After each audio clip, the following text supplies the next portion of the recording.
రాజా, మన బ్రతుకులు ఇలా చిందరవందర అయిపోవడం నువ్వు సహించలేవని నాకు తెలుసు. మన ఇద్దరి మధ్య ఉన్న అనుబంధాన్ని నువ్వు నిర్లక్ష్యం చేయలేవని కూడా నాకు రేఖ. రాజా, రాజా, రేఖ, రేఖ, ఇది నీకు తగదు. నువ్వు పెళ్ళయింది.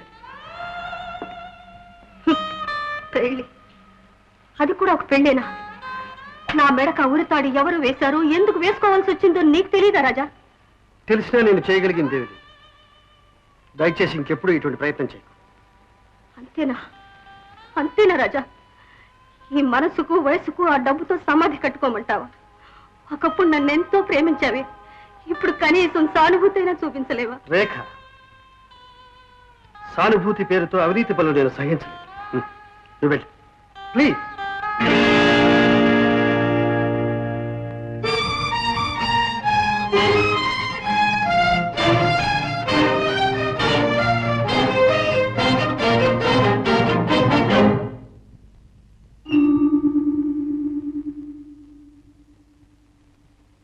ఏమిటది? మీరు నాకు ఇచ్చిన చీర. ఐసి.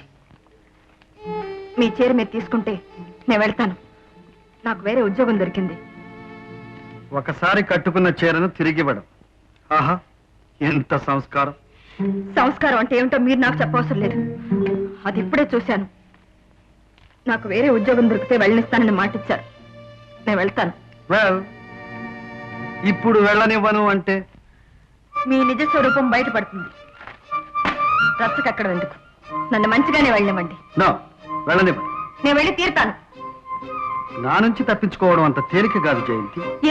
ఏం చేస్తారు? ఏం చేస్తానా? నీ నోరు మూయి.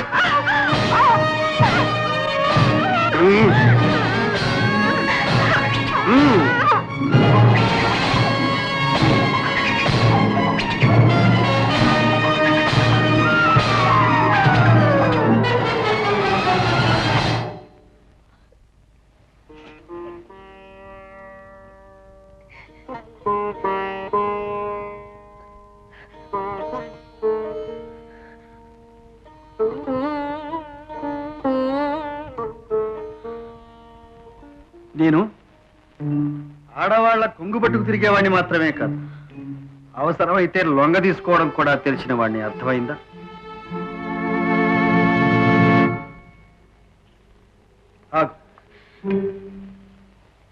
నేను వెళ్ళిపోతాను. నా మొండితనం ఒకసారి చవి చూశావుగా. ఉండు, కార్లో దిగు.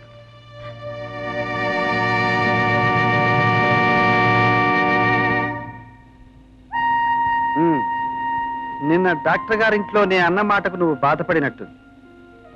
అయినా మీ ఆడవాళ్ళంతా ఇంతేలే.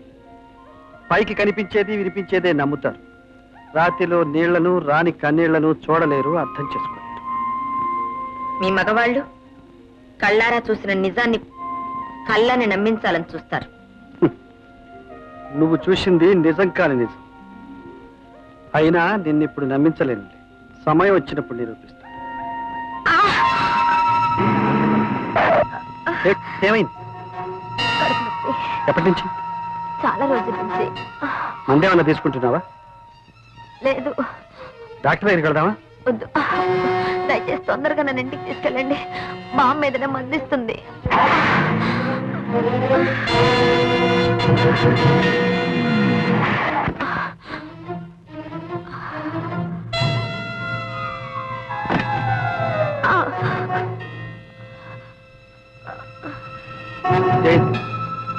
పిల్లరా, చీరలతో కాగితాలతో తెగిపోయే బంధం కా తీసుకో.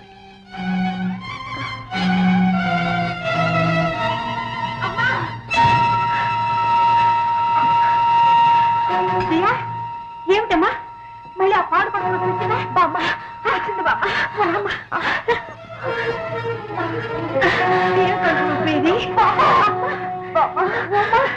ఏం తల్లి, ఈ మాయదారి కడుపు నొప్పి నీకెట్లా తపరించింది అమ్మా? బామ్మ ప్రాణం పోయేటట్టుంది బామ్మ. కాస్త ఓర్చుకో తల్లి, ఇప్పుడే డాక్టర్ తీసుకొస్తా.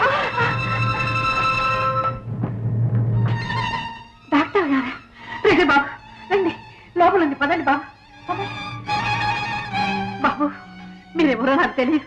దేవుడు లాగా వచ్చారు. కూర్చోండి నాయన, కూర్చోండి. కూర్చోండి అయ్యా. కూర్చోండి. అమ్మా.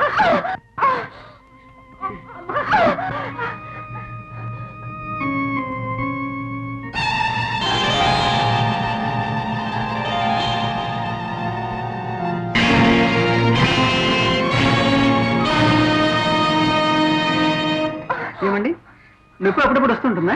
వస్తుంటుందండి. డాక్టర్ చెప్పండి సార్, వెంటనే ఆపరేషన్ చేయాలి.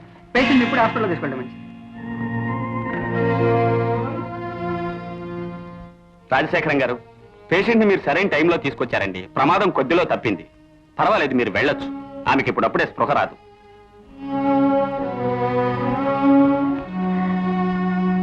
బాబు గారు, డాక్టర్ గారు ఏమన్నారు? కొద్దిలో ప్రమాదం తప్పింది. అంతా ఏడుకొండల వాణిదయ్య, మీ చలవ బాబు. బామ్మగారు,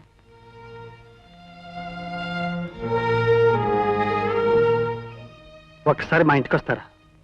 5 నిమిషాలు. నీతో కాస్త పని ఉంది. మరి ఇక్కడెవరుంటారు? నర్సులు ఉన్నారుగా, మత్తు ఇంజక్షన్ ఇచ్చారు. స్పృహ వచ్చే లోపల తిరిగి వచ్చేద్దాం. అలాగే బాబు. కూర్చోండి బాబు, ఇప్పుడే వస్తా.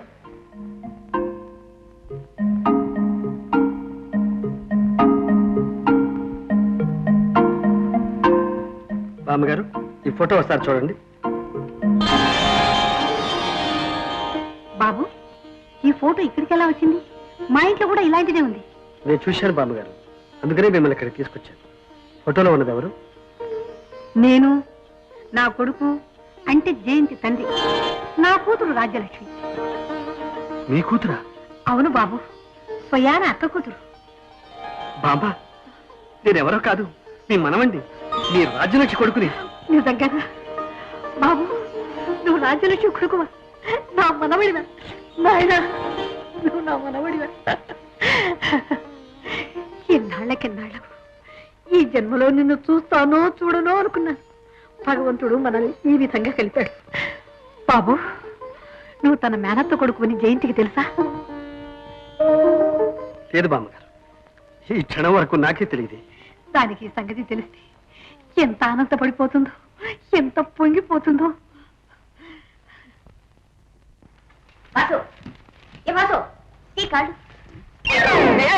ఇంత అందమైన టేబుల్ మీద కాలు పెట్టడానికి మనసులో వచ్చింది? అబ్బో అబ్బో, చాలా దూరం వస్తున్నావు. నేను వస్తూనే ఉన్నా, నువ్వే పోతూనే ఉన్నావు. పోతూనే ఉన్నా. ఎందుకలా గుట్టకలు మింగుతావు? ఇంకా చిలుపు చూపులు. అదే అదే అదే మీ ఆడాలకుంటే జబ్బు. బాగా విర్రెక్కించేది ఆడవాళ్ళే, వెంట పడితే కరిచేది మీరే. నేనేం కరవటం లేదు. కదా, ఇంకేం తెలీదు. ఏదో మన రూట్లోకి వచ్చేస్తుంది. మన రూటే, మన రూటే. వసంతి, వసంతి, ఈ రూమ్ లోకి వచ్చింది. దొంగ ముక్కలా ఉంది ఇది. అయ్యో అయ్యో అయ్యో అయ్యో అయ్యో అయ్యో అయ్యో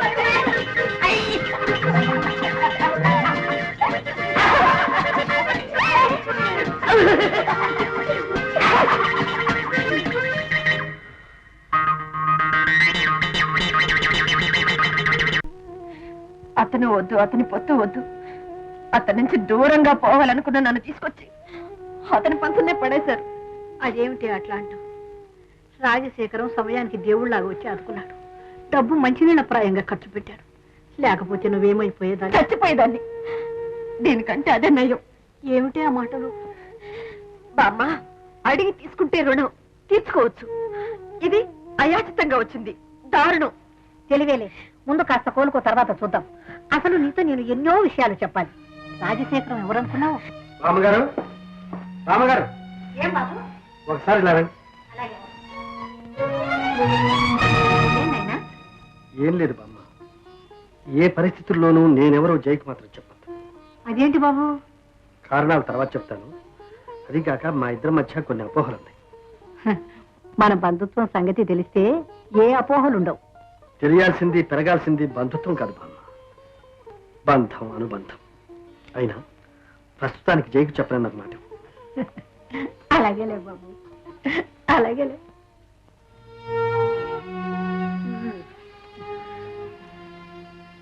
బామ్మ, ఇందాకేదో చెప్పబోయావు, ఇప్పుడు చెప్పు. రాజశేఖర్ ఎవరు? రాజశేఖరం దేవుడమ్మా, మన పాలిట దేవుడు. బామ్మ, నువ్వు కూడా పడ్డావు ఆ బుట్టలో? అది ఉట్టి బుట్ట కాదు బామ్మ, పావుల బుట్ట. అందులో ఎంతో మంది పడ్డారు. ఆ విషయం తలకెక్కి ఇంకా అందులోనే పడున్నారు. మనం కూడా అలా కాకూడదు బామ్మ. వీలైనంత త్వరగా ఇక్కడి నుంచి వెళ్ళిపోవాలి బామ్మ. అలాగేలేమ్మా, నీ ఆరోగ్యం కుదుటపడింది. తర్వాత వెళ్ళటమో మానటమో ఆలోచిద్దాం. జయంతి ఆఫీసు గదిలో చేరి పడగద్దాకా పాకింది. శేఖర్ మన చేయి దాటిపోతున్నాడు తెలుసా? ఎక్కడికి పోతాడు? ఒకవేళ పోతే ఎలా వచ్చాడో అలాగ పోతాడు. ఇదిగో చూడు, అతని బిజినెస్ కు మూల స్తంభం మనం తొలిపోతే అది కూలిపోతుంది. అయినా ఈ ముసుగులో గుద్దులాడు దేనికి? అతను పిలిచి గట్టిగా అడిగేస్తే పోలా?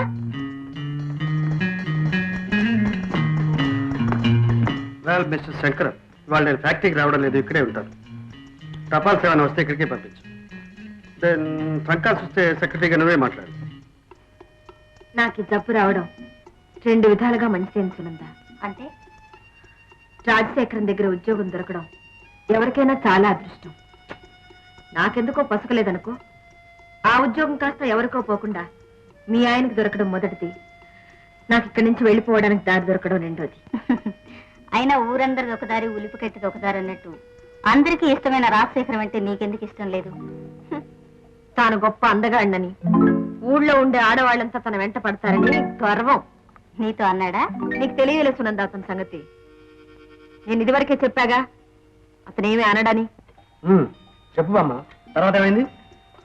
ఏముంది బాబు, రాజ్యలక్ష్మిని ఒక ముసలాడికిచ్చి పెళ్లి చేయాలనుకుంది వాళ్ళ నాన్నత. దానికి పక్కింటి కుర్రాడి మీద మనసు. ఆ రోజు రాత్రికి రాత్రే వాళ్ళిద్దరు వెళ్ళిపోయారు. బామ్మ, మొదలెట్టావు మళ్ళీ నీ తోది. మన కుటుంబ విషయాలు ఆయనతో చెప్పడం ఎందుకు? చెప్పకపోతే ఎలాగే. ఇంత దగ్గర అయిన తర్వాత దాపరికాలు ఎందుకు? ఒకరి సంగతులు ఒకరు తెలుసుకోవడమే మంచిది. నీ మనవాళ్ళ తిక్కకే గాని నువ్వు చెప్పు బామ్మ. ఆవిడెందుకు, నేనే చెప్తాను. ఊళ్ళో వాళ్ళంతా మా అత్తయ్య మీద దుమ్మెత్తిపోశారు. లేచిపోయిందని, చెడిపోయిందని నానా మాటలు అన్నారు. కానీ నిజానికి వాళ్ళెంతో పవిత్రంగా ప్రేమించుకున్నారు, ఎంతో ఆదర్శంగా బ్రతికారు. కొన్నాళ్ళకి వాళ్ళకు కొడుకు కూడా పుట్టాడు. అంటే నీకు బావన్నమాట? అన్నమాట ఏమిటి? బావే. నువ్వు అతన్ని ఎప్పుడైనా చూసావా? చూసింటే శుభ్రంగా పెళ్లి చేసుకునే దాన్ని, ఈ గొడవలన్నీ లేకుండా. ఓహో, బావైతే చాలన్నమాట. నీ తిక్కా గిక్కా వదిలేసి తిన్నగా చేసేసుకుంటావు. అవును, అదే నా తిక్కరుకుంటే సరి. అది నా విషయం. దాని మనసులో ఉన్న మాట చెప్పేసింది. తర్వాత నీ ఇష్టం. క్షమించండి, ఆనాటి రాత్రి సంఘటనతో మళ్ళీ మీకు ముఖం చూపించలేక రాలేదు. డబ్బు చేసిందంటే మనసు బట్టలకు వచ్చాను. తీసుకోండి. మీకు భగవంతుడు ఆరోగ్యాలు ప్రసాదించాలి. వస్తాను. మీ మనుషు అనుకో తగ్గవాడిని నేను ఒకటి ఉన్నానని మర్చిపోకండి. అప్పుడప్పుడు కనిపిస్తుండు. Bye. What beautiful flowers, what beautiful flowers. Oh fantastic.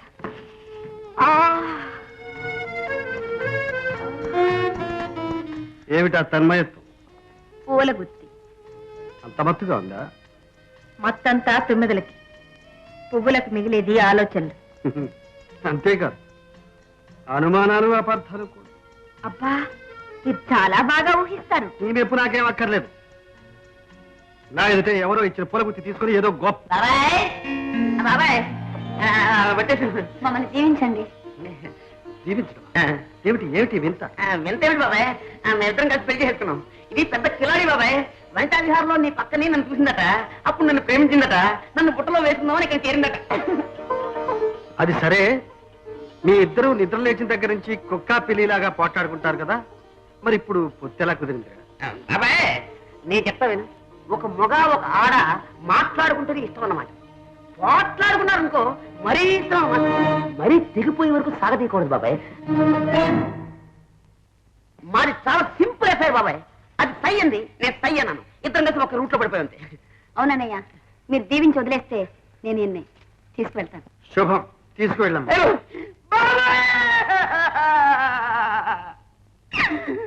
నువ్వు కూడా ఈ మాట అంటావా? చిన్నప్పటి నుంచి స్నేహితులం కదా మనం. ఈ భవనంలో ఎంత గొప్పగా బతికాను, అదే తీసుకుంటూ పట్టాలి. శుభం అంటూ పెళ్లి చేసుకుని ఏడుస్తావు ఎందుకు? ఓ ఏడవకూడదు కదా. చూడు, ఆ అమ్మాయి చాలా తెలివిగల పిల్ల. పిచ్చి పిచ్చిగా రూట్లు మార్చగా ఆ అమ్మాయి చెప్పినట్టు చెయ్యి. అలాగే బాబాయ్, వస్తా బాబాయ్, వస్తా. ఎందుకంటే నువ్వు పదవే. ఏం చెప్పారో గుర్తుందిగా? ఏంటది? పిచ్చి పిచ్చిగా రూట్లు మార్చావు. పనులు ఉన్నాయి. రా. రమ్మంటుంటే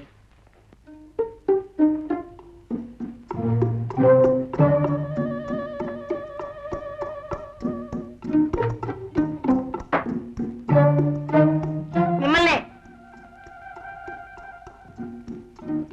ఏమిటి మిమ్మల్ని? మేము ఇక్కడి నుంచి వెళ్ళిపోతాము అని చెప్పడానికి వచ్చావు అంతేగా? చూడు, ఇప్పుడేదో బామ్మ కాస్త హాయిగా ఉంటుంది. నీ తిక్క చేష్టల వల్ల ఆమెను ఇబ్బంది పెడితే నేను సహించను. బామ్మ నీకెంతో నాకు అంటే. ఇదిగో చెబుతున్నాను విను. నువ్వేదో పెద్ద రంభవనో ఓర్వశివనో అనుకుంటే చాలా పొరపాటు.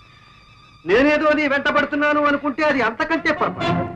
నేను కావాలనుకుంటే నీకంటే అందమైన వాళ్ళు, మంచి వాళ్ళు క్యూలో నిలబడి ఉన్నారు తెలుసా? అందుకు నన్నేం చేయమంటారు? నోరు మోసుకుని పడి ఉండమని. అధికారమా? అధికారమే. ఎవరిచ్చారు ఈ అధికారం? ఎవరిచ్చారు? మీరుగా తీసుకుంటే పడిందాల్సిన కర్మ నాకేం పట్టలేదు. ఉండకు. మీ ఇంట్లో ఉన్నావనేగా ఈ అధికారం, ఈ చులకన. ఈ క్షణం ఇంట్లో నుంచి వెళ్ళిపోతాం. నో! ఇక్కడి నుంచి వెళ్ళడానికి వీల్లేదు. వెళ్ళనివ్వను. వెళ్తాను, వెళ్ళి చేస్తాను. ఏం చేస్తారో చూస్తాను. బామ్మా! బామ్మా!